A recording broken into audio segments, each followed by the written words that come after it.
na tiré monoko na ngai oya masumu na boaki na lati monoko na nzambe. Je vous parle que le président actuel, il ne mourra jamais comme ça na balle. Pas jamais. Akufa na balle te. Akokufa na balle te. Papa na wabanoso c'est ko kufa na balle. Akwaki ko raté te avion ne wana ba beta ngote ba ko beta avion so ko raté te. Ce que Zala Félix ko kufa pona complot batamuki mokola prêta qui serment na sala na explica. Moi je connais les magiciens les marabouts. On a la monnaie qui na mokolo wana papa prestation de serment ba vandi le kola mi konzi. Je l'ai vu. Na sala qui interview papa nanga balanda ngo à peu près na ko 400 combien 1000 vies. Balanda yango, j'ai vu, a raté mon la prestation de serment, a raté avion, a raté mon sous ya ba tchele biloko na zoro, tout ça là, na ba climatisé bon na kota bureau wana te. Nzambe azali na ye. Nzambe ne azali na ye et puis na ko bango papa nanga za mutu. Biso so to kokufa to tikala te. Mais wa cheni wa mulumba. Puisque so sala musala na koti ko papa na ngezali donc récompense en Zambie ba a mérité ko zala wana eza moment na ye batika ye kaka sala tango ya ko sala papa na nga akoleka po mutu moko vandana plus de 2 mandats zate donc là nga na zo senga kake batika ko lota ndoto baba ko rêver que akobeta mana masasi ba koti bo papa jamais.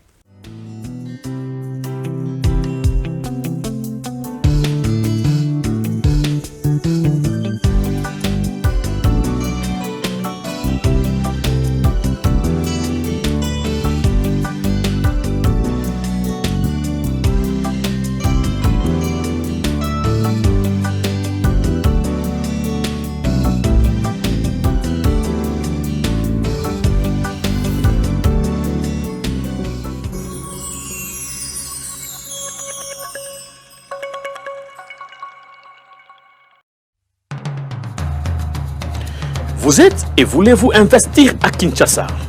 Voulez-vous réjouir de vos business? L'opportunité à ne pas rater. Toronto City VIP à Maluku. Un des meilleurs endroits pour résider ou implanter votre business. À quelques minutes du fleuve Congo, le fleuve de nos ancêtres. Juste en face de la zone économique si spéciale qui est le quartier commercial et industriel de Maluku. Waouh! Non loin du centre de ville Maluku, un quartier en pleine expansion, à quelques mètres du Macadam. Toronto City vous propose un terrain de 20 mètres sur 20 avec des bornes cadastrales.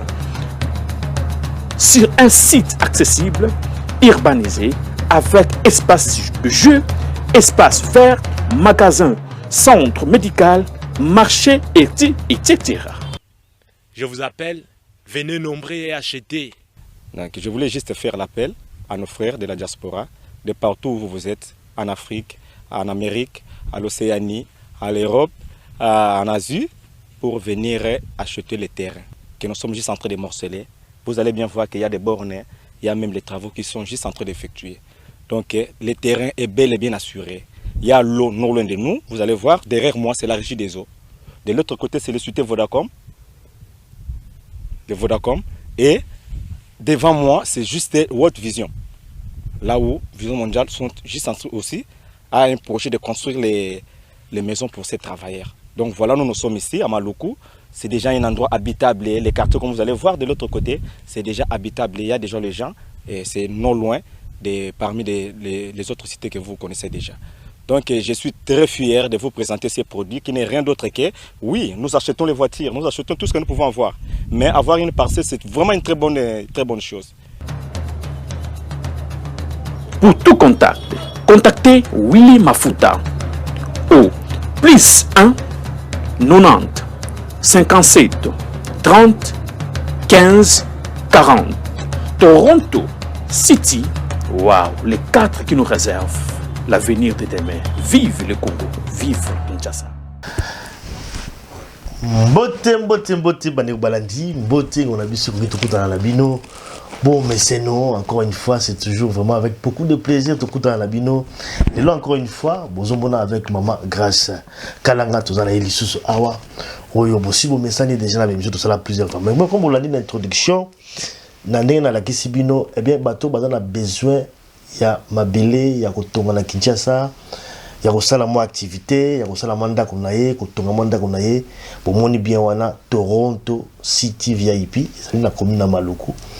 Ici quand on pende à Malam, moni gabino moko pembe na fleuve Congo, pembe également il y a quartier commercial et industriel à Maluku, pembe na Bakadam pour ba développer activité na bango na Kinshasa, donc voilà, donc ils allaient et donc moi à Malamu vraiment sécurisé. Bon, ils étaient ko benga de on a vu ce papa Willy na Canada et puis pour benga penga au cas où posant a besoin il y a bas renseignement. Voilà, donc on est allé pour l'introduction. Même si on a besoin avec Maman Grâce Kalanga, ça fait me coller et belé tout dans les dans Maman Grâce pour d'abord Maman Grâce. Bon télécommande, on a besoin de commande. Pour là il y a pas au Balamolinga. Voilà. Donc, papa, que Dieu vous bénisse. Surtout vraiment tenir Kitoko, maman africaine, pendant maman, oyo, en Afrique. En Afrique. Mais on va bien benete, batongi bazande kuna. Voilà. Bala bosolo bananga boye. Ya solo, on a vraiment tenu africaine na Kitoko ya maman. Maman et Simbi wala maman Grâce Kalanga out Afrique, mais kabino moko ça fait quand même moi mi kole bela kenda qui ça fait plus de 40 jours en Afrique, hein? 40 jours. 46 jours. 46 jours. Kaka na Bénin. Na Bénin na Cotonou. Cotonou. Aouti Moussala Nzambe mettre au soin moi mukilelo peut-être la to côté en profondeur mais quand même il faut expliquer biso quand même muké Moussala oyo asali kuna na Bénin parce que c'est vrai que tant bato ba mingi Bénin ils ont toujours la sens moya mabe. Aouti Bénin, Aouti Bénin, Aouti Moussala Nzambe, je crois que ba émission les cas qui en live tout le monde qui en tout cas ba enseignement, ba prière, ba prédication, il y a des cas qui connaissent. Mais je crois que vous me rappelez qu'on dit, moi, mouké, na ba 46 jours au stade, quand même, ça mouké, t'es belé. C'est vraiment belé. On va sur la 4e émission, on a et puis la 4e émission, on a l'élo. Toujours, on a fait ma campagne Mboka. Vous voyez, situation Mboka, est vraiment critique, chaotique. Celui qui est président de la République a Koloba Lelo. Après l'émission, tout ça, ils allaient avant, par exemple, à 20 ans, Kinshasa, Koloba Lelo, la Kinshasa, pour la situation à Istanbul, à la situation est vraiment chaotique. Monica, ils ont les Mboka, ils ont les côté Ituri, côté Nord Kivu, ils allaient ma campagne à Malongate, ma campagne à Bitumba, maman Kolobila sur le lot parce que à l'Obaga déjà Awa, Freda Félix Tshisekedi, Azali bénédiction pour la Mboka na biso. La next situation Mboka Azali kokende. Est-ce que avec qu'on va voir Maloba quitté, tu me rappelles que sous la maman Grâce Kalanga lelo. Et puis surtout de rejoindre les prophéties. Beaucoup de prophéties à Liwanaï. Donc, ils ont des gens à Londres, qui est MRB, MRB a ça des prophéties, Azali Kokufa Kalamigité. Il y a toujours une appel sur prophétie. Est-ce que prophétie à Liwa, il y a ça manengiwana, et puis il y a Pessi Mouto à Kobomaye, à l'objet Joseph Kabila, l'ancien président de Kobomaye. Tu as évité sur une zambe à appeler sa prophétie Moko à Nengiwana, et puis prophétie Moko avec beaucoup plus de détails, et puis il y a Pessi Pena place, et puis il y a Koufela, dans le bureau, ça veut dire que tout en détail. On ne sait pas ce qui les camarades a prophétie parce que mais comme il y a prophétie maman Grâce Kalanga comme tu fais une prophétie la prophétie tu peux comprendre prophétie en gros est-ce que nous avons ko loba bongo to so ngolo na kati émission na biso ya lelo maman Grâce. Merci na kopesa na bande ko banso ba ko landa biso bambote na bino banso bipa inyo surtout beaucoup tameli tango molai nebi ke bana bikamwa ngana benga bana nyonso tu o bazana pema na bombo bo ba ko pema na benga bango bana bikamwa parce que pema wana kaka oyo zui mona na ngandengo yeko talanga bo mobimbo yo batu nyonso nde ba kola mukana pema te. Il y a des riches maintenant à ce moment-là qui se retrouvent dans les lits de l'hôpital dans les soins intensifs mbongo na bango et gangité l'obité pour kangola bango yango nanga na benga bana nyonso to bazana bomoy na benga bango bana bikama bozwa bambote bipa nyonso to bozali mokonzi amona bino mwana nanga Jeff Nzamba pambola yo efonge Nzamba pambola moi sinon la chamate épouse Nzamba pambola vraiment en tout cas papa na sepeli Nzamba pambola bana nanga banso bikama de partout bipa nyonso to beaucoup tameli Ce qui est opesa ndeko na bino bote bongo puisque moi talaka suka mbula so moto fêter mon anniversaire ya la kamala moi ya po nzamba komisi na mukolo wana yango na pe moi nanga lelo ye pe mukolo ne yaki lelo na kasi tokozana ligne tout de suite na bikama na kobondela pona ye nazana mingi ya oloba te tata na pesika bato sombote na bosa na pe molonga ni na ote weto awe nzamba pambola pe yo na libota no mobimba. Que le Seigneur vous bénisse, papa. Merci beaucoup, Maman Grâce. Mais parce que quand on toi dans la paix, m'a dit mon habika moi. Ce que on dit, avant tout quand une émission, tu as vu ban habika moi et le baga pendani parce que ban habika moi cela veut dire que bika moi ezangolo. Oui. Bika moi ezangolo, bika moi ezali je peux dire que papa pema eza bikamo soko tali ndenge koloni yawa tango bato basali projet na bango ba haute mafio pona ba million na bango ngano pe tokoy ko zala te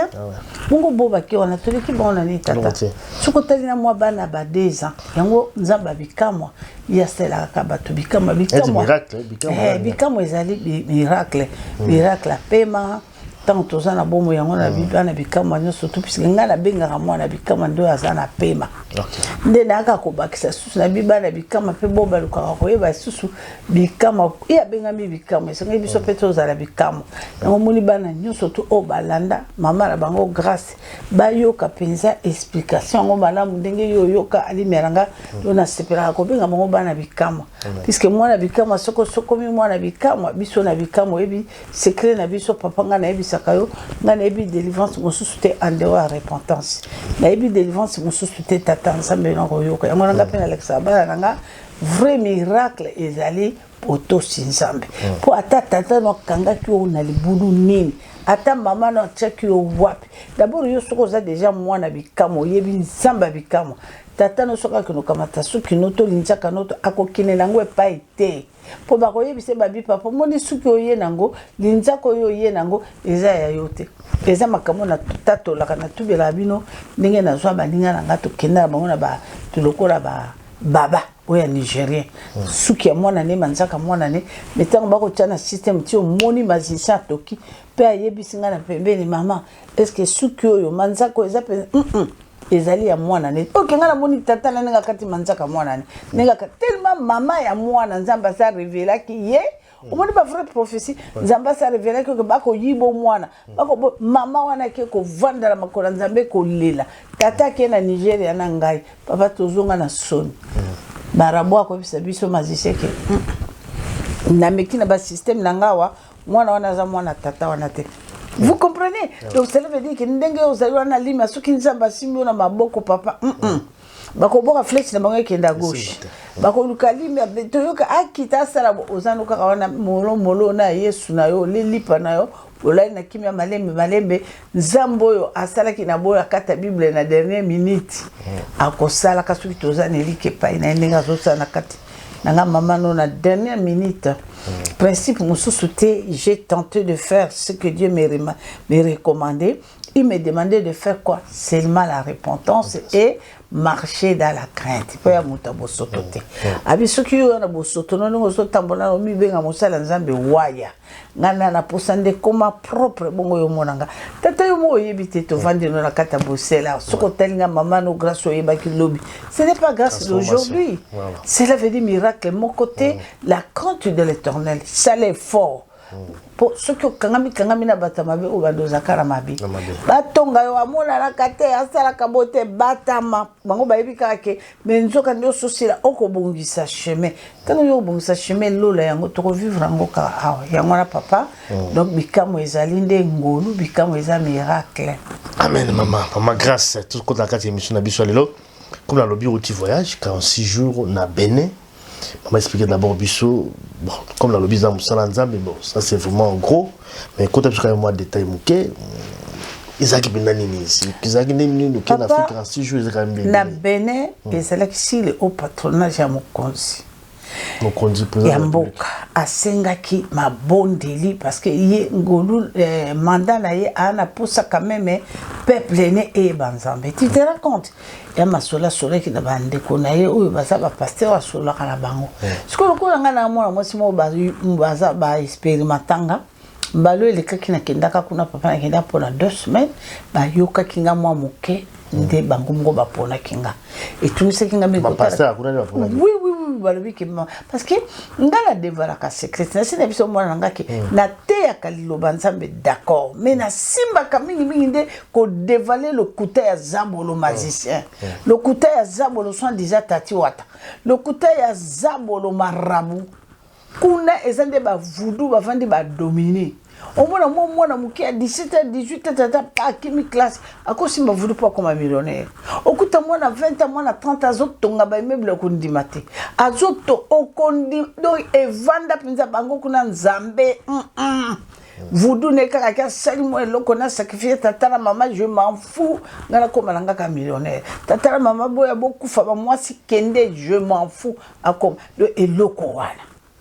nde eloko wana nganda devala kango ke bato bati ko landa bato la bati ko sacrifier makila zéro po yaza mutalo kuta papa soko pesi na droite ya ko pesa yo na gauche mais azoze la délai soki délai ko ki pa allez abandi le sous contrat mais soki sikolo ko la mabota o expérience ngana mwana na expérimenta mabota o yalaka avant d'aller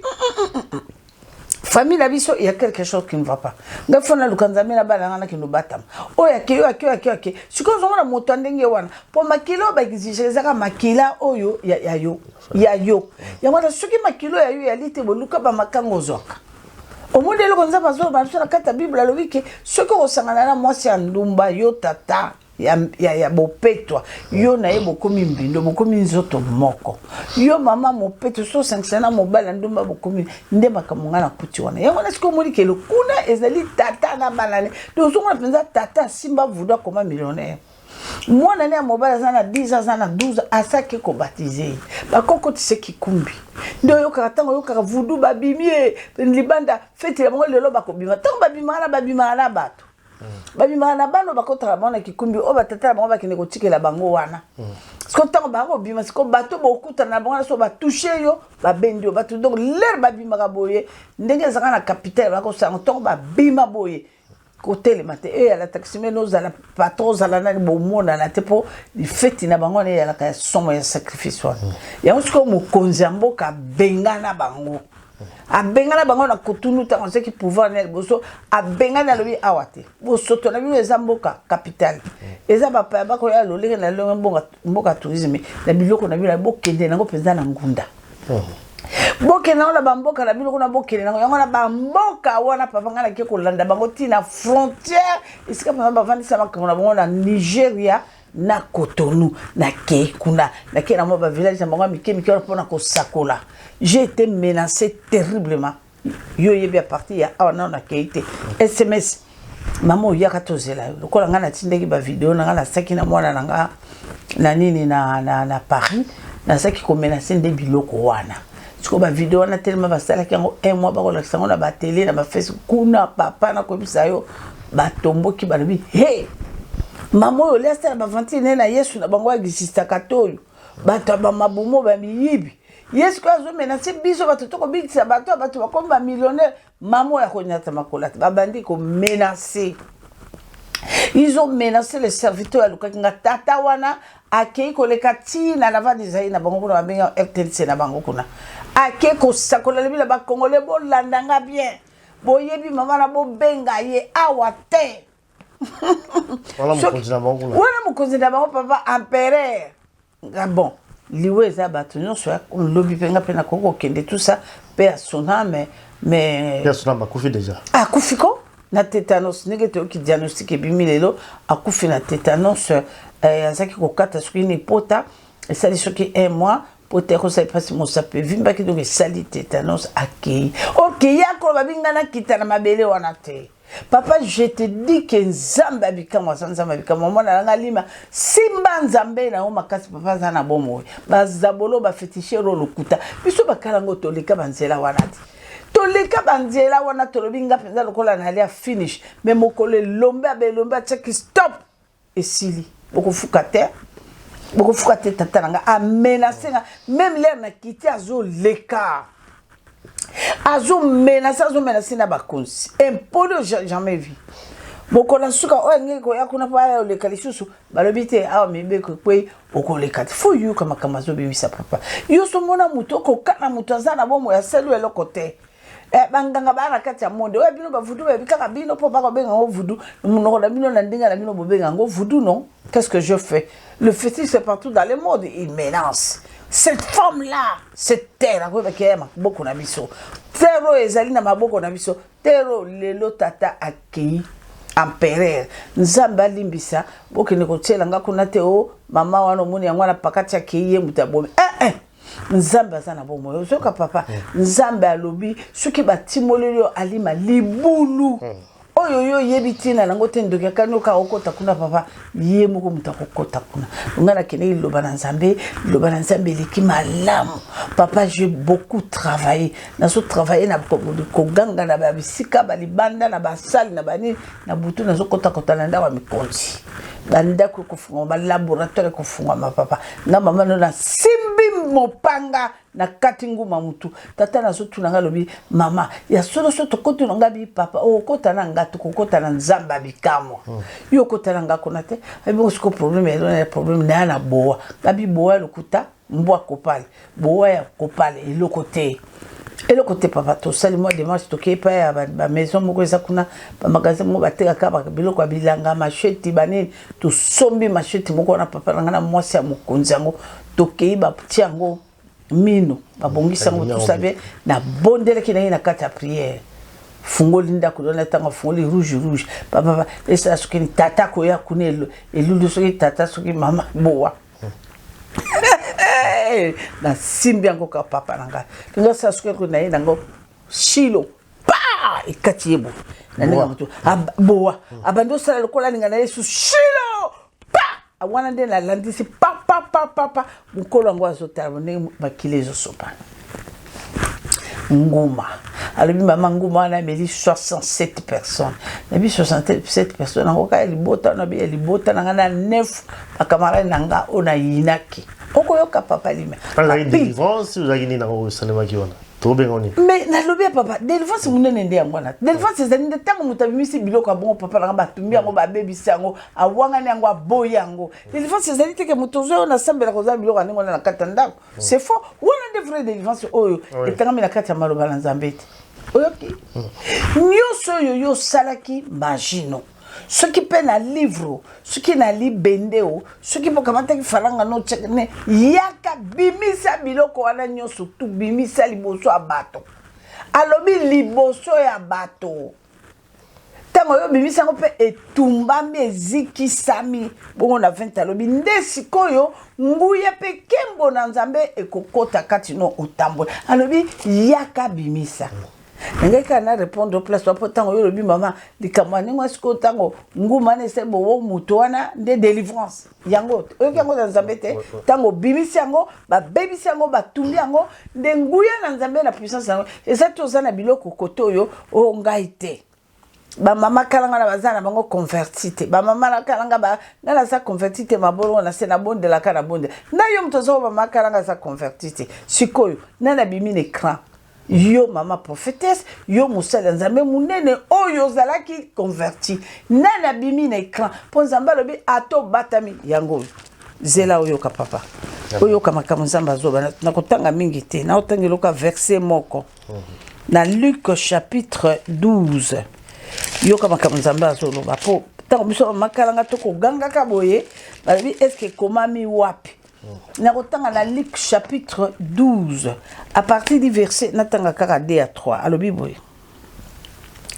alobi il n'y a rien de caché qui ne doivent être découverts oyoki papa alobi ni des secrets qui ne doivent être connus ozoyoka tata sikoyoka 3 alobi boy alobi c'est pourquoi tout ce que vous aurez dit dans leur chambre,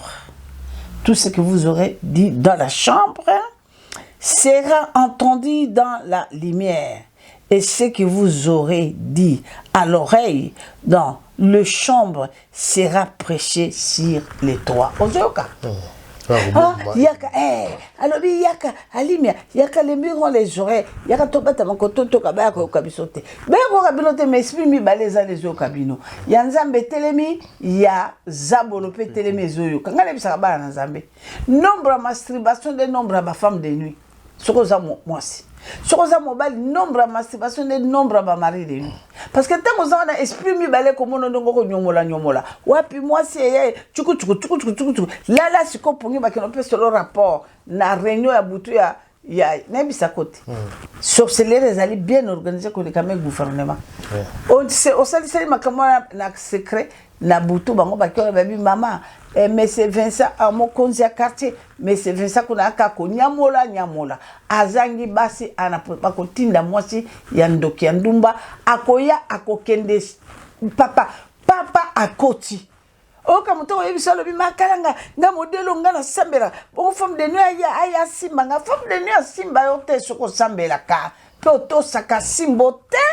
mwana nzambo asi o sambela ka sa masturbation te mais yo lobi osala ka ba jeune yo sambela ka yo beta ka ba demo makofi otindela ba demo bombe a mote ko ela bango tango no fait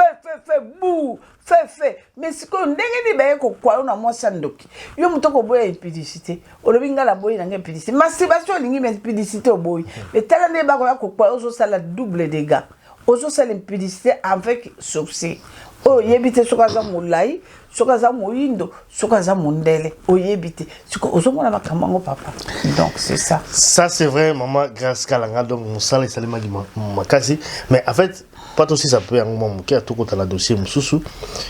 na musala osali kuna est-ce que au kanisi penda ki naloba bandeko kuna ba comment dirais-je bongo limité ma est-ce que tout le bazali positif tout le ba musala sali musala sali papa ezali positif à 80%. Je peux pas dire à 100% puisque le cœur de l'homme donc mutaimi motema moto eza kaka nzambe moto soko mona bimisi ba laboratoire ne to ko ba kati bangoma wana to yebite na butu makamuni na sasa parce que ça wana la physique et spirituelle to yebite yo bomi la physique mais c'est quoi problème nga te papa ko contacter que tango ngala bomi biloko wana boye na physique nde kufi te tango kaka mokolo biloko wana a dévaler ngo kaka kendenge na kati ndako bokonzi nanga ministre bokonzi nanga PDG na zu yango franga nona ngana ko tonga ba immeuble na zu yango na mabe yango na chambre mo et Cécilie et si la canne la spiritualité papa oyebi papa soki balingi basalo mabe bakobanda nona na spirituel bakobanda na spiritualité bakobanda kuna bako affaiblir yo soko zamona moso zana bakandate bako sala salo bako tindelo ba cinéma bako ki même ko utiliser bano yo buti kabasangi soki no komba poza bole banini na kota yo na kata spiritualité papa soki yo longi otalo lobi tala makambo ndenga zo ngoyela ngamna mona ngo distraction ekende mosika nanga tala délivrance yangwana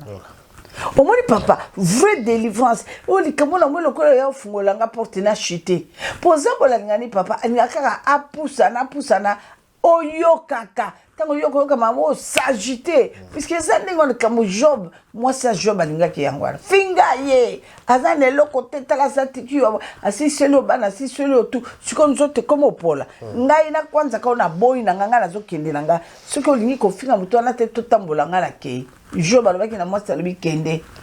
atikinga te pona ebiki azananga tango moi ça Job abaluka kenzamba sali seconde bonne papa abimeli mwana binga yoyo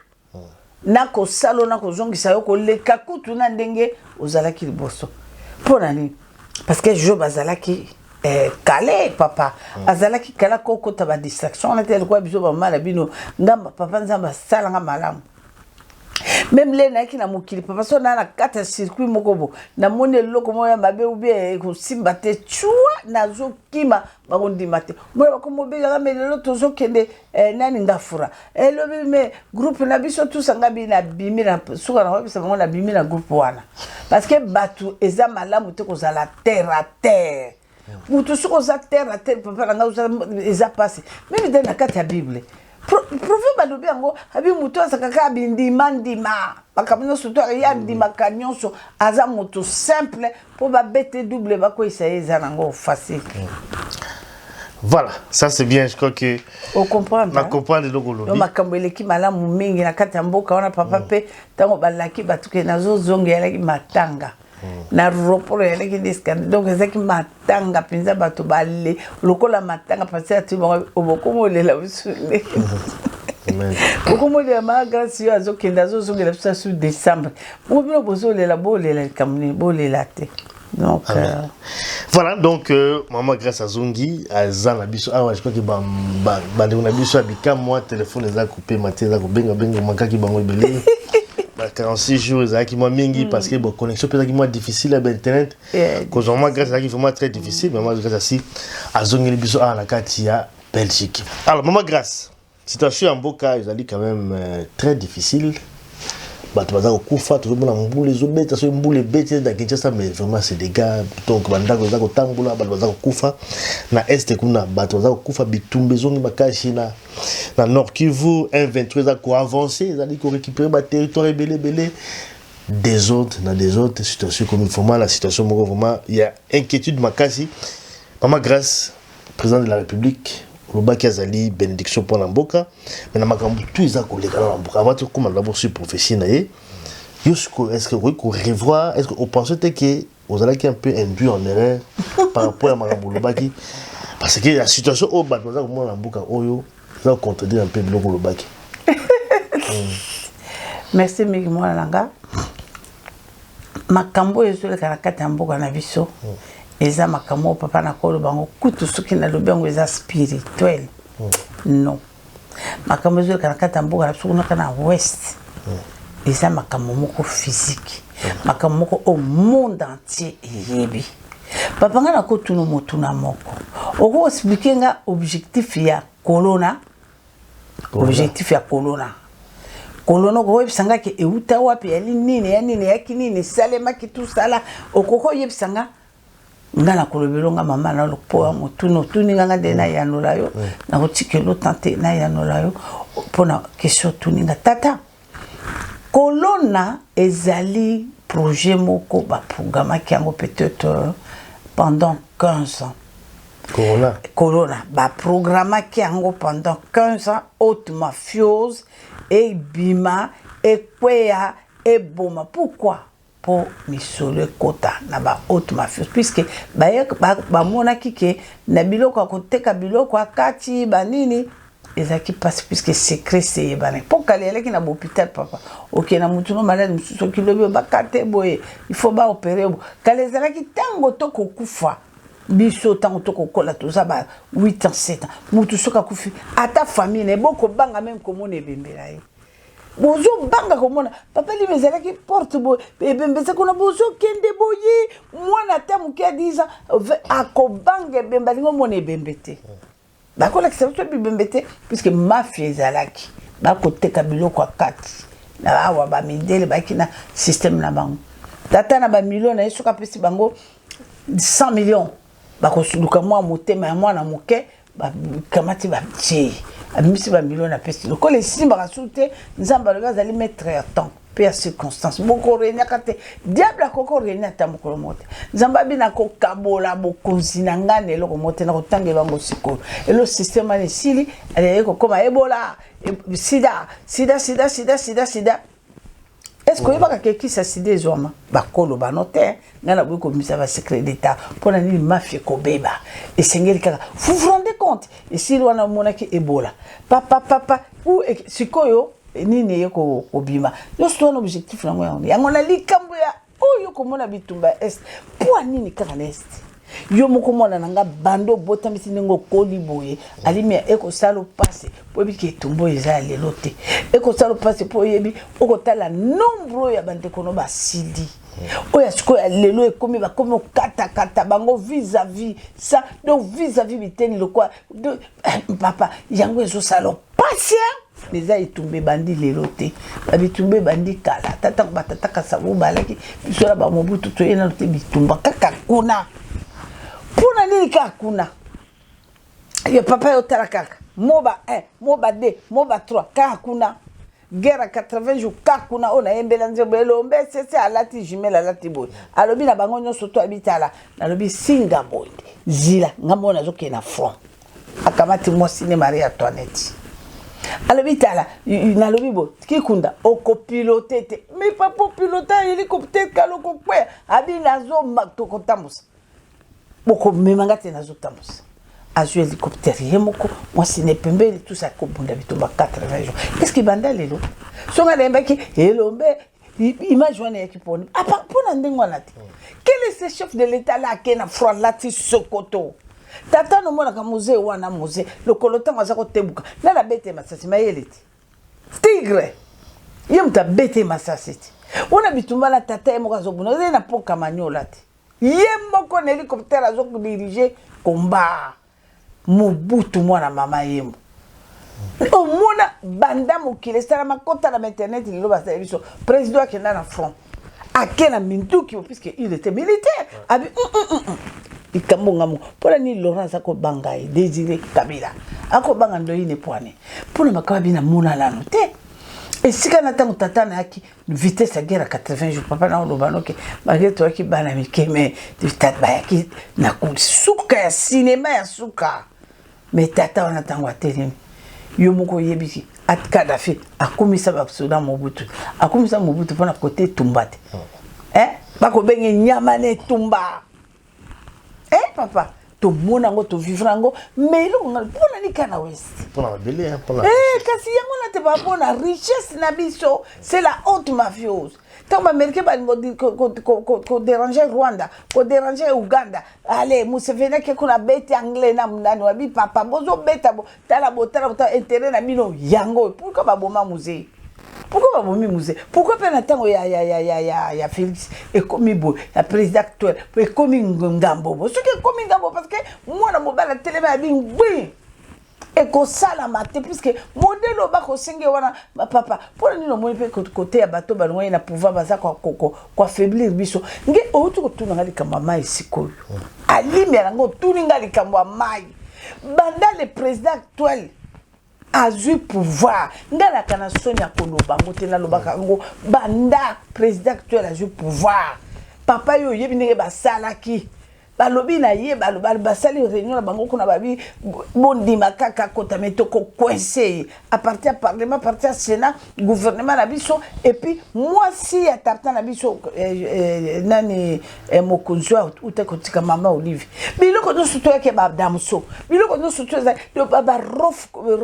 zai biloko no suto za ba Maxafco nyoso tu na maboko mama kabati bendie na ya lobi boya avant d'ici ba india le biba maman ba ko teka kaye pour moi na tanga classe ba mo na passe ba mo ba ko teka mikate allez ishuna kenda teka mikate teka bo tumbambisi tout ça là mais ça là wana nso kamati ba teso ki ba 20 barrières koto baba ko sopa mungo na bango yake banzele kufa makambo ya mbula oyo ko ba makambo ya mbula nganza ba revela kinga ngoti bala nga bikamo bai oyo mwana ya papa ezali système ba ko sala ya sabotage nana ngina tourne loko mo papa limi depuis mokonzo asana kata ya nini ya bokonzi ce qui total limé papa tango ya organiser gouvernement ya yemoko parce que balo wani babi nzala na mboka po bonga sala nini yakani papa falangati ata boko kende ko defa mbongo d'abord ba pesa batu valeur pesa ba mbongo soki ba moni bango moko pe ba sala musama la falanga ezokota bongo te papa to di makapete ba ko sala musala mbongo e kokota abibo to ko pesa bango bi yo yebi mbongo to ko pesa biso ba milliard wana isa parti yani ya kotala ndenge gouvernement na biso bongo gouvernement oyo ya kondo tango sala organisation nango papa oyo il y a union sacrée. La condition oyo ki rapport o to ko kiata ko bambini tela bato bazaki lobi opposant ba kondima te ba kondima quand même ba kondima problème ko mona kama ba mayo yo tata ezali système diabolique bazo kende na mona mobile na modèle nyoso kaka pona ko initier na ba peuple so ba moni ko to kuna seli moi ezali complot et continue ténèbres na katineti makamwa mayo ndengo bone kumbi bato eza makamwa ngana yebi ngana uti na monde ténèbres ti ngata una mona ona vana ngana sosa et puis makamwa bokoma kapa bata ona zana kata prière makasi mbala mususu na lisusu makambo mpona mukonzi mboka makambo mabe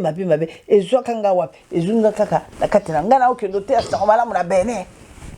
Ba maman ta mamuni nga na télévision na bene ba sopani ya Nigeria puisque obi ki nga na zaka intercession jubilé intercession prière nga na sambela pona mboka nanga to na ko baka na internet nga na okanisi ko suka kabe na mo ndamba français nanga papa na kanisi mona ba mama mokili mo bima moyo makanisi ki to ko zalango asako abondela pona mboka na ye alobi azobondela pona chin sekedi ba ko benga ke chin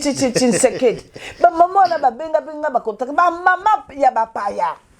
ba mama ya bapaya ba benganga ba consultanga papa to koma na bango chez na kanisi omunaka yo moko na kati ya mboka bene omunaka jeune prophète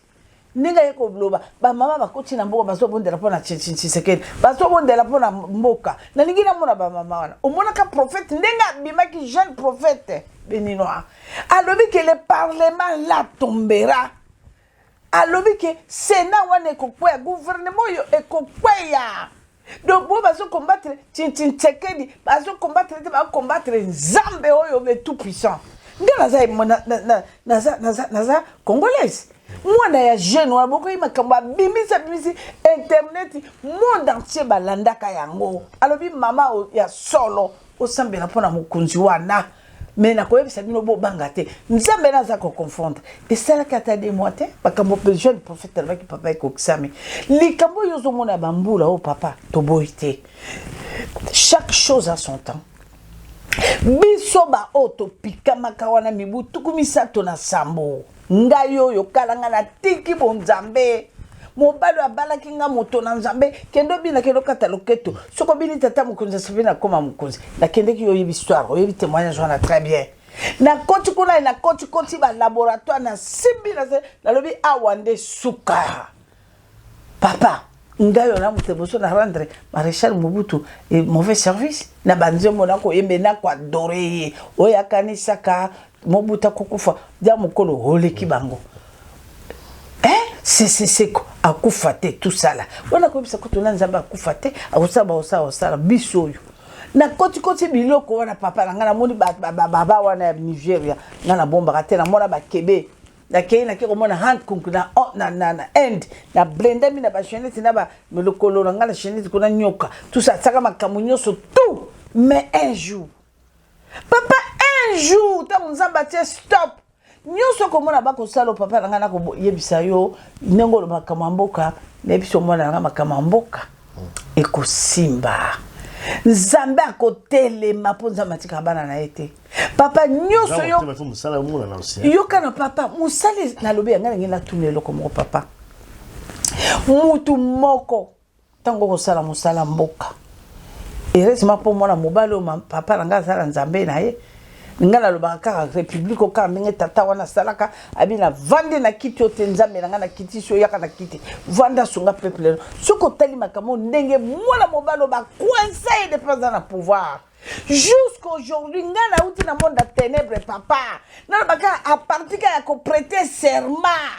à partir ko prêter serment ba mina et c'est quand même mobile papa est-ce que il que jusqu'aujourd'hui tant au monde rabata FCC wana PPRD wana masotala Félix Sazo vivre que il est quel rabango ngana baka rabata PPRD tous les bayinyo bayina babenga biso ba taliban ngakutuna nanga kunate nanga mulu bate puisque nanga chrétien nazanga chrétien mais na uti kunate makela nanga jusqu'aujourd'hui papa nanga donc bateau bazana et na mwana mobali wana na komisa bango kana bi ba rejoindre nzambe là yi poto za nzambe ka moko ba rejoindre nzambe puisque bazawana bayebi que ils ont fait tout partout yo kana sinenge Félix Tshisekedi le président chef suprême de la République mon président tout le bango la kata Bible nzamba alobi yango papa ngasi omoni ngana naza ko kumisa te ke pona mutu nyoso na kata Biblia alimeranga oya tcheli ke pa ya nzambe mutu nyoso papa nebi ke mokila kokine ko chola mokila kokine ko minimiser mais laissez-moi vous dire papa notez likamunga ngala uti ko tika suka événement na kata na mboka ya Benin na uto na ebi mutola te na kutana nete mais ba stratégie ako sala ponanga po azwa lokumuke vudu ele kinzambe aujourd'hui ya wana ngana zo biso ke mutu nyoso alimia ko kaniselo kufa loba oyeba likambo mabanga ko loba ngai bwanga chijingi jilu lu sansun lukulu elingo loba ke fétiche basale lo mabi basale lokisi likambo te eza makambo lokuta mais bilaka babenga oni kosaka soki mutafanda zo makambo penza limi ya salinga on ngo penza na kili bo salinga eleki fétiche na de mo sakana te soki président actuel papa ne ba ko bana ka ki azo yiba azo bo na ba banki na poto azo so mabanda courir ba entourage ne soki ezali ya solo likambote nzamba ko katanga biso ba ki koloba na biso ti elombe c'est ça akokipa so babenge ya mokolo leki bango atambolu bakanisa kokufa wa nini baimbela te talaka de bako cha filmene na la voix d'Isaïe nzamba kosta ko bimala mapata mais to mona makamo papa yozo kana sango ba ko tuna biso tolo batuna biso batuna ngai butu o mayela kufa makamuni no ngana mona batuna nga makamuni na mona ya koloba tinene bimate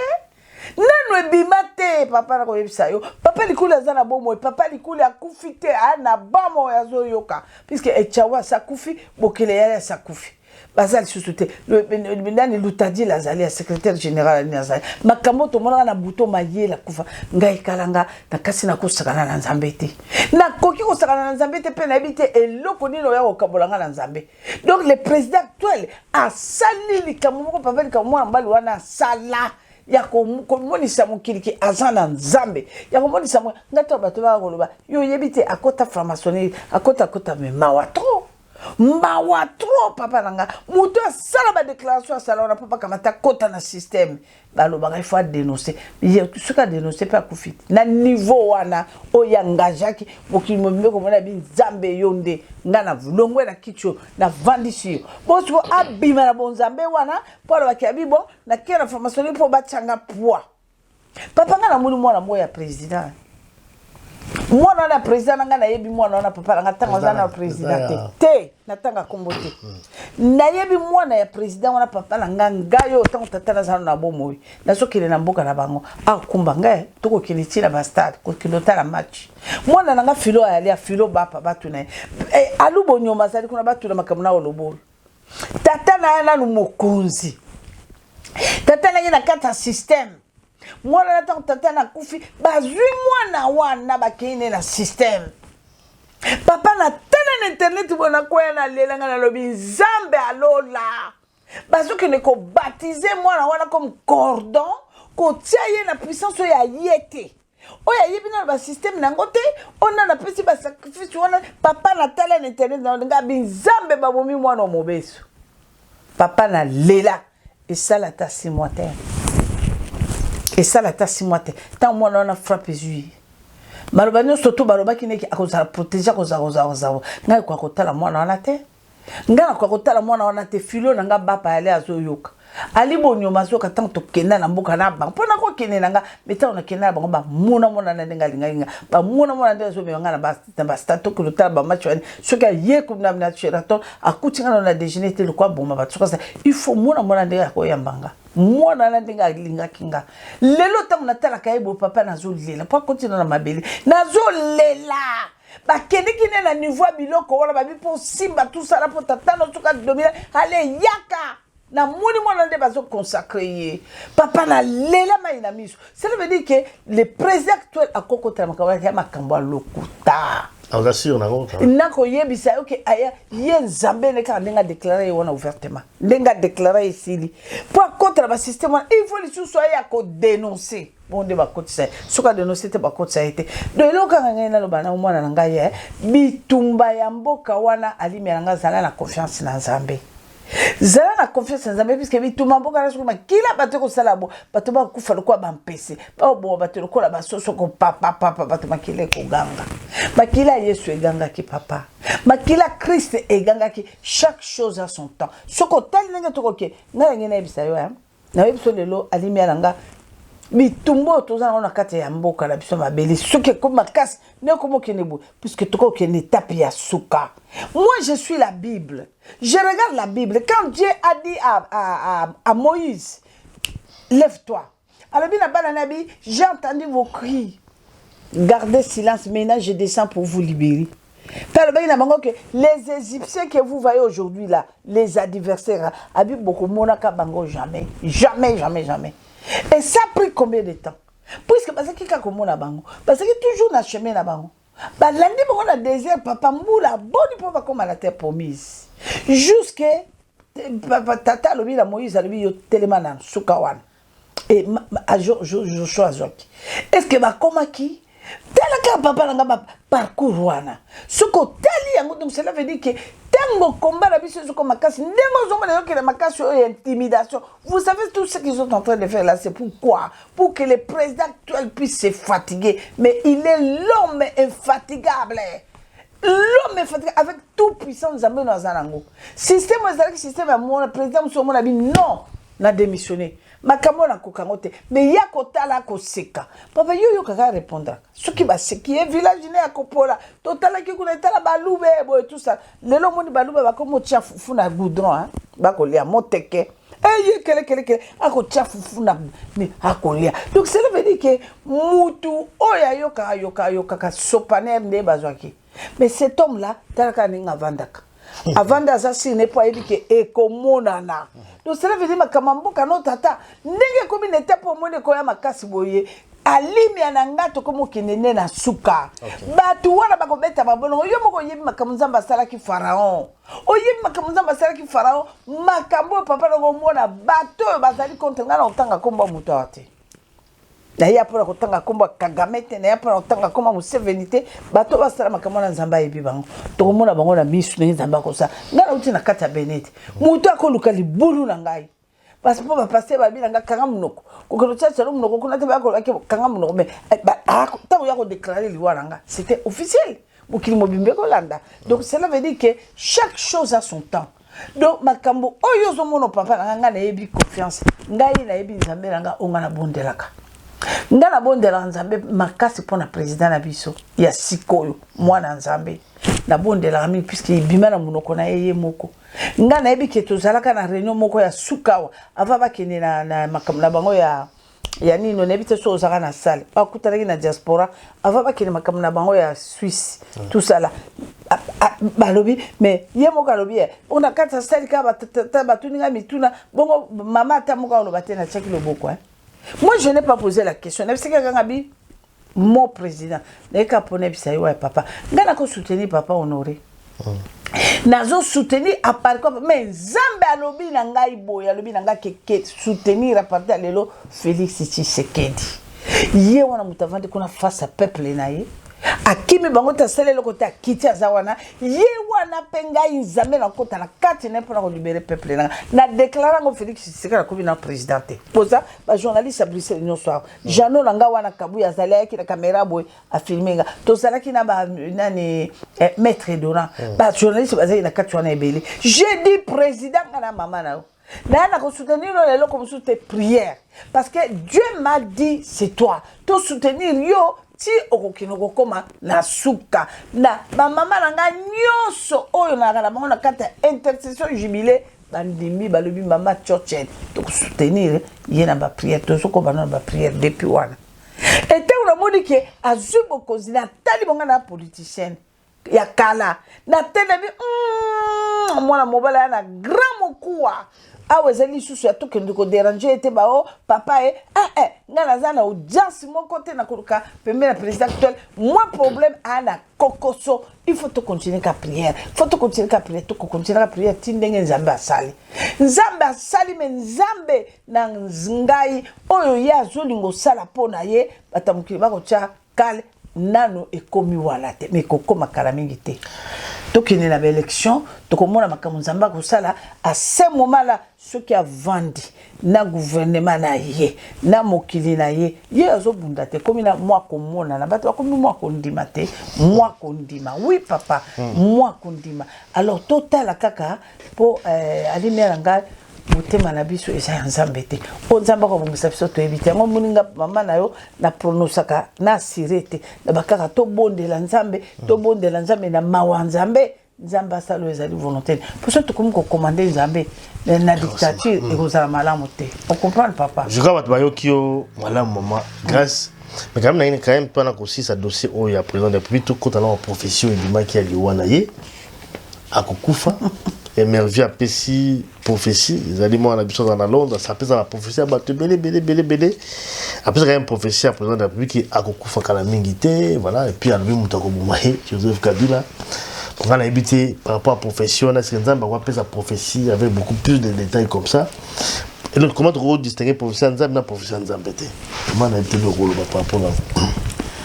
au moins, n'a pas de réponse, parce que aux amants, on a respecté comme mingi. Je vous respecte beaucoup, puisque je peux respecter. Mais normalement, ils ont qui les Camerounais à répondre au thé. Parce que c'est trop terre à terre. C'est une prophétie, hein? Oui, non, terre à terre. Au moins, papa, ça a la prophétie. Ce qu'on néglige la prophétie, au contredit la prophétie en Zambie, on se frappe. Papa n'a pas ce exemple, ok. Nzambe a pesi biso boanya. Poigné. Pour la Nzambe a le sagesse, discernement, intelligence. Oyebi Salomo, ce qui soukaneza qui humilié na modèle wana ndenge ya soukelaki, parce que oui, il était sage, très intelligent, mais il n'avait pas ce qu'on appelle discernement. Tant on a talaka histoire ya Salomon na kata Bible tant on a bato ba Nzambe pesa nga sagesse Salomon. Pourquoi bato batalaka na liboso batalaka sukate? Papa kotala mutu ne bandelité talela mutu na suka na ndo kotala ke azalaki nani? Oyoki papa. Nzambe alobi boy. Nzambe alobi biso. Il faut tozala na boanya. Abi mutu azala na sagesse, intelligence, peu discernement. Ye wana nde mutu akozala mutu fier, akotambola na elonga pe bato bakoyeba lolenge na ye te pe akozwa nkembo. Soki otali mwana na mpenza na elongi na ye ntango mwana na azopesa prophétie oyebi papa Nzambe atie sagesse na kati na biso mpo nini? Mpo tomibatela. Natali na kati ya Bible ngai natangelo sikoyo toza na tante ezosinale namoni na kati na Bible papa bato banso oyo bapesaki message, prophétie, oui, c'est qui de la part de l'Éternel. Nzamba pesa bango sagesse, nzamba pesa bango intelligence puis discernement. Nzamba biso ko sala na sagesse na discernement, l'intelligence pour omibatela. Nzamba koko kamata muta pesa message pas exposé.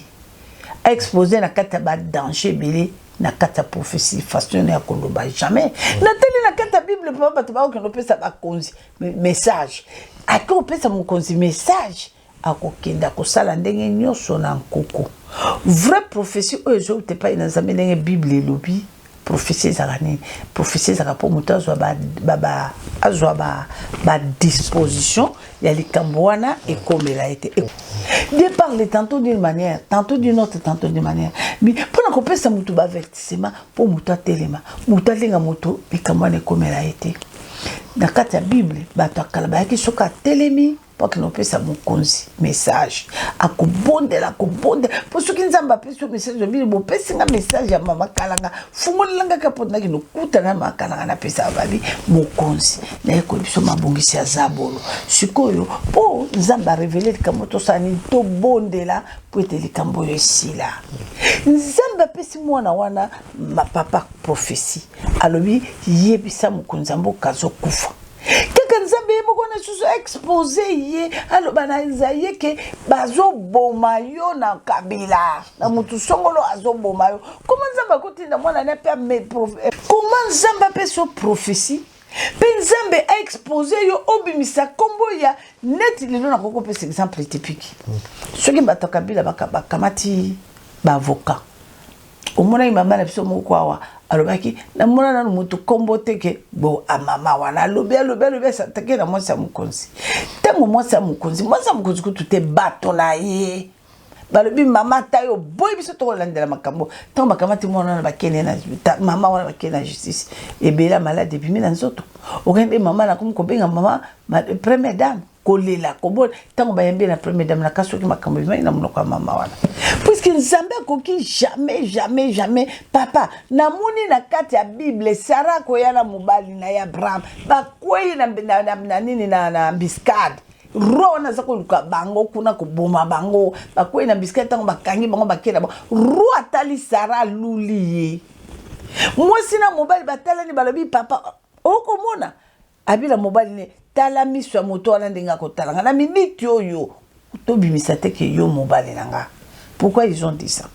Oyebi comment la kata Bible non? Ils ont menti. Abi kazali ne mobali nanga tazali ndeko nangai. Siko papa tango likamone leki bongo na butu wana na butu la babi sara la ko puisque boza bande ko pesa moi si côté na yo mbali pour boza bande boko la place moko te nzambe mutaibo leki na butu biso to yebite mais tango siko ro na kumbali na bango puisque posa na yaki abala sara tango bakumi na mabelo wana msubaki o yebisi bato na yeki non moi si wana zali moi si a mobile na bato na pakate bazonga ikuna le mwana mobile wana na mobile ne ba mwana moso bangi ba sambela nzamba bina bango ni bobuka kilo kutate bojoa ki ne rôle ya sagesse parce que ceux qui olobaka ke o mobile nanga be type wana barele au type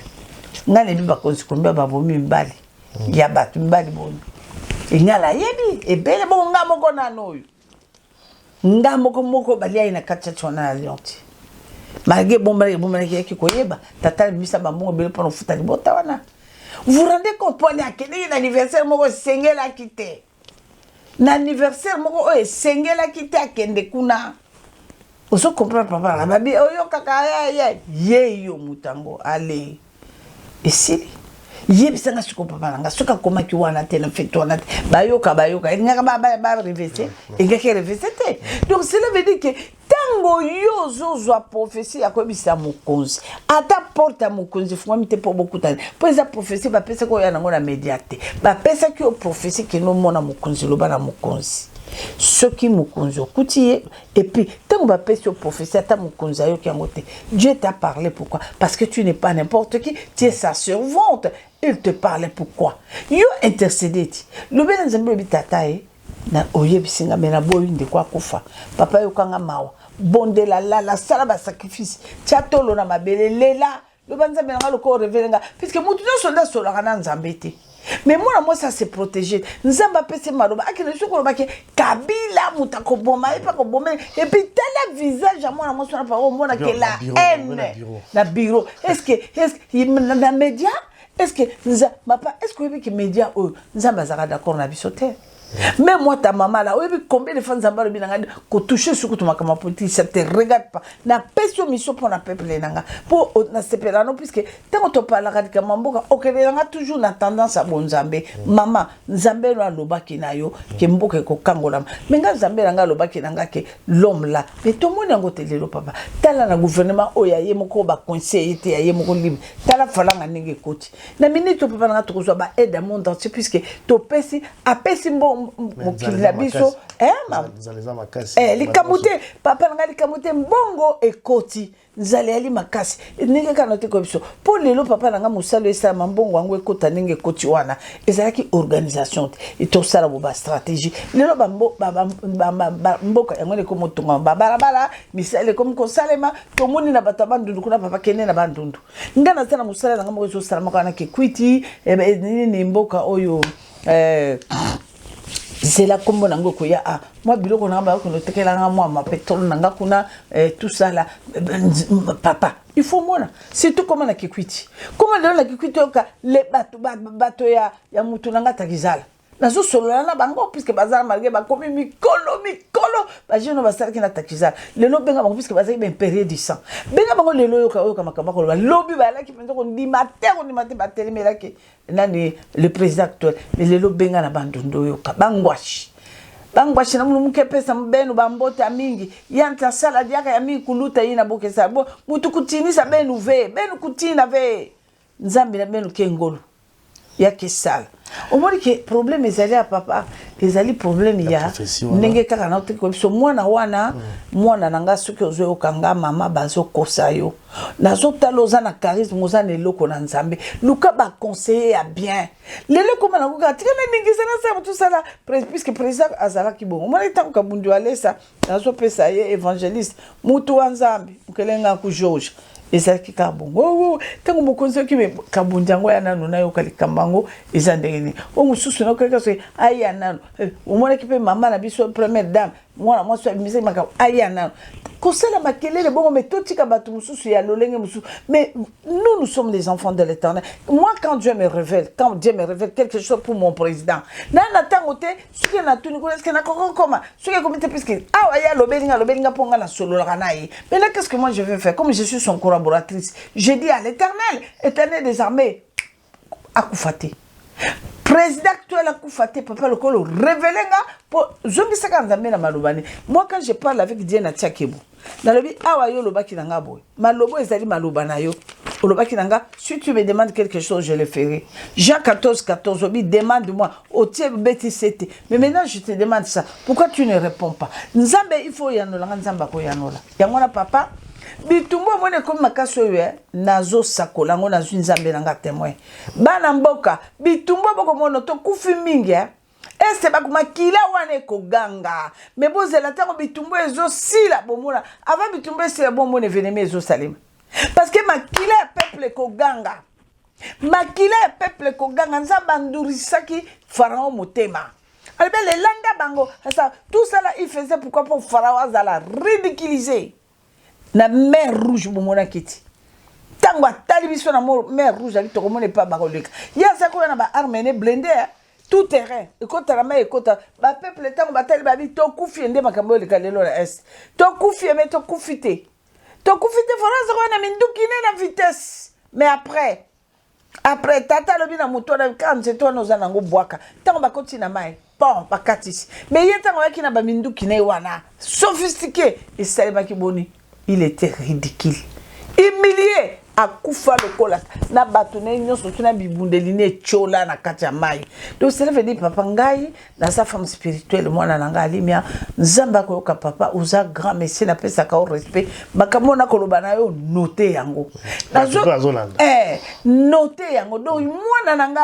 soko solo la kana nzambe eloko nga na sengi yo mama si réellement o solo la kana nzambe eloko ni yo kosala okoleka na prophétie ya mokonzi na internet te faux archi faux eza po sepelisa bato no batindaki yo eza po sepelisa nzambe te et puis tu as pris risque comment nzambe akoki ko exposer prophète na ye prophétesse ne lokolo zana a exposé yo okendo tango na mutu kombo wepe na kati ya Bible pe nzamba alobaki ke esengeli biso to mi batela po ya batela biso yo zoko notanga koma mutu wana na kati ya Bible ezaka mutu tela kombo mayo faux archi faux prophétie montée c'est le lokola kane ba yo kabato surtout eza lokuta papa ces genre là je n'ai pas vu ça dans la Bible. Ma fille appelle-moi ta maman na so pe son numéro na ngezali 0 Milo Batalibana au tchaka 0030 au tchèque 49 21 89 606 0030 49 21 89 606 bengangai mama na kosunga ozane loko na nzambe ko sala minene koleka parce que oza évangéliste ozali moso yebi kolobalikamo mama bongote bazoti ona nzela passe nzambe aibi makamona yozo salate nzambe soka poni motona ya ko protéger motona ya akopese sagesse opese discernement intelligence et puis moi je vous parle na tirer monoko na ngai oya masumu na bwaki na lati monoko na nzambe je vous parle que le président actuel il ne mourra jamais comme ça na balle pas jamais akufa na balle te akokufa na balle te ata papa na obaloso c'est ko kufa na balle akwaki ko raté te avion ne wana ba beta ngote ba ko beta avion so ko raté te ce que Zala Félix ko kufa pona complot batamuki mokola prêta qui serment na sala na explica moi je connais les magiciens les marabouts on a la mona ki na mokolo wana papa prestation de serment ba vandi le kola mikonzi je l'ai vu. Na sala qui interview papa nanga balanda ngo à peu près ce qui na ko 400 combien 1000 vies balanda yango j'ai vu a raté mon la prestation de serment a raté avion a raté mususu ya bachele biloko na zoro tout ça là na ba climatiser bomo na kota bureau wana te nzambe azali na ye nzambe ne azali na ye et puis na ko bango papa nanga za mutu biso so to kokufa to tikala te mais wa cheni wa mulumba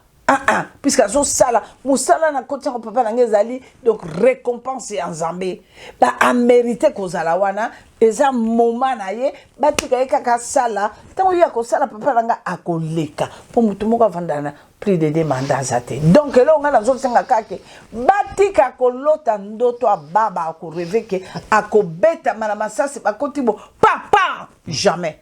Pour nous, il faut pas faire un peu quand tu as un bureau de babette, ma ça c'est pas coûté. Pour y avoir tu as na kiti wana, tu vas pas comprendre. Félix est à l'okabando qui sent que baïeba. Alors binga na vandi na kiti au tafuka mais tiens mon colonel stade. Papa mon colonel son monde à ténèbres et boulevé. Ngana benga tata mo papa nga ya kuna na maluku soki na nini maluku te na mboko ya kinkole. Azamo causa société qu'on a juste depuis na tanga mobutu alobi ya kotika société ya kufa na société na benga yenga na bimbuta yebisaka na kuna makamo abi mama tozana kata buluyeki moi mobile au président a tibiso na passe le qu'on a vu meilleur quand il a consacré mikolo 4 jours yango tozo kutana te lisanga bondoki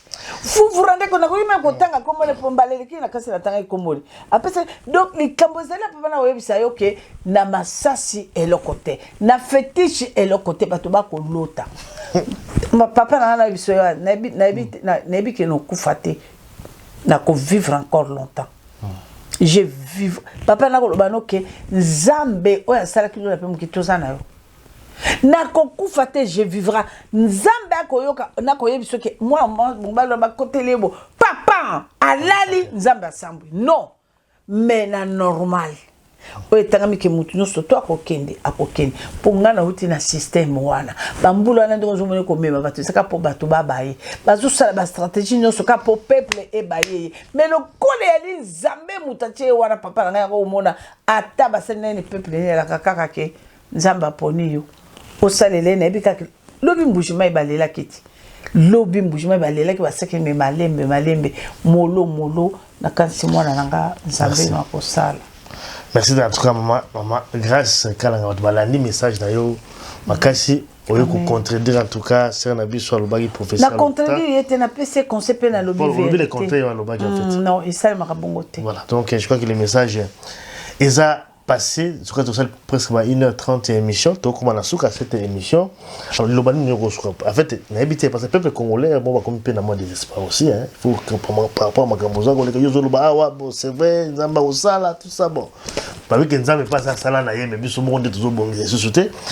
message na o espoir au peuple peuple congolais zolanda biso par rapport à ça message espoir on a copé sa peuple congolais chaque chose a son temps to sali na gouvernement ya bato bayaki poto kufa bateka kibiso bateka biso pona nini pona richesse na biso basangana kina bana mboka penza ya ba congolais basangana kina bana mboka penza ya ba congolais babenga ki bana mboka basangani na ba konjo ba uti ko bilongwa o ba tepso passion tozana ngo lelo ezali ya 18 ans ya pouvoir o utaki ko kende bomoli bilongo président actuel à côté asala ke longo mote sikoyo nzamba sungi atelemi a kosala ekomi komonana oui bana Israël ba omelaki tango ba komai na te promise ba bosana kinyoso tokanga motema bana nanga avec Dieu nous vaincrons tango moke etika to uti mosika etika li tango moke yango mono lokola zabolo marteau na nzambe se betie moto mukila nde mutusiko ekoningana yango lo mona zo ngosala ka po bino bolela bolemba na kande bolela ka to lembi bokanga motema tangu ifweni bokanga motema tukumko kende na temps ya nzambe mère rouge ezo katisama farao azako akozala vraiment na ko lobela bino bana na ngai akosopana za aza ambuzi azo chola kala mingi te tokotatola monene na nzambe tozana eloko akoloba te botala kana miso bana nanga bomona bakopakata bango moko muta kotimba bango na nini ezali te bakopakata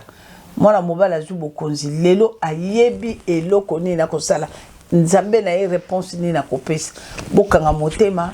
to soutenir pays na biso pour ceux to kabwani to koti na ba distraction pour ne ba osala biso wana eza po to baluka to comme contre président to comme contre gouvernement allez muzabolo ya a profiter to kanga motema nzamba zana bomo akosala papa Lima que le Seigneur vous bénisse. Merci beaucoup maman grâce à la message à Lilo. Merci Nabato Balandi Biso partout à travers le monde. Donc on se retrouve prochainement dans le prochain numéro. Merci beaucoup papa, merci. Voilà donc boutique à Malam musique vous allez ça fait que biso magamamboka ezali préoccupé biso en tout cas congolais nyonso azali préoccupé na magamboka donc sur na biso kaka makambo etambola malamu bato balia bato bazala malamu baso médico ezala parce que situation ezali quand même assez grave bato nyoko eleki mingi nzambe asunga mboka na biso. Merci en tout cas ma grâce nyonso et puis bon retour na kata Belgique. Merci vous appelez tant repé mamboke parce que na yeux PD vraiment pied levé aussi voilà donc à la prochaine occasion. Ciao, ciao. Vous êtes et voulez-vous investir à Kinshasa? Voulez-vous réjouir de vos business? L'opportunité à ne pas rater. Toronto City VIP à Maluku. Un des meilleurs endroits pour résider ou implanter votre business. À quelques minutes du fleuve Congo, le fleuve de nos ancêtres. Juste en face de la zone économique si spéciale qui est le quartier commercial et industriel de Maluku. Waouh! Non loin du centre de ville Maluku, un quartier en pleine expansion, à quelques mètres du Macadam. Toronto City vous propose un terrain de 20 mètres sur 20 avec des bornes cadastrales. Sur un site accessible, urbanisé, avec espace de jeu, espace vert, magasin, centre médical, marché, etc. Je vous appelle, venez nombrer et acheter. Donc, je voulais juste faire l'appel à nos frères de la diaspora, de partout où vous êtes, en Afrique, en Amérique, à l'Océanie, à l'Europe, en Asie, pour venir acheter les terrains que nous sommes juste en train de morceler. Vous allez bien voir qu'il y a des bornes, il y a même les travaux qui sont juste en train d'effectuer. Donc, le terrain est bel et bien assuré. Il y a l'eau non loin de nous. Vous allez voir, derrière moi, c'est la régie des eaux. De l'autre côté, c'est le société Vodacom. De Vodacom. Et devant moi, c'est juste World Vision. Là où Vision Mondiale sont juste en train aussi à un projet de construire les maisons pour ces travailleurs. Donc voilà, nous sommes ici à Maluku. C'est déjà un endroit habitable. Et les quartiers, comme vous allez voir de l'autre côté, c'est déjà habitable. Il y a déjà les gens. Et c'est non loin parmi les autres cités que vous connaissez déjà.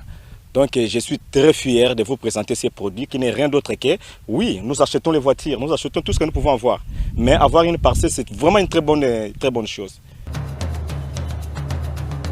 Pour tout contact, contactez Willy Mafuta au +1 90 57 30 15 40. Toronto City, waouh, les 4 qui nous réservent l'avenir de demain. Vive le Congo, vive Kinshasa.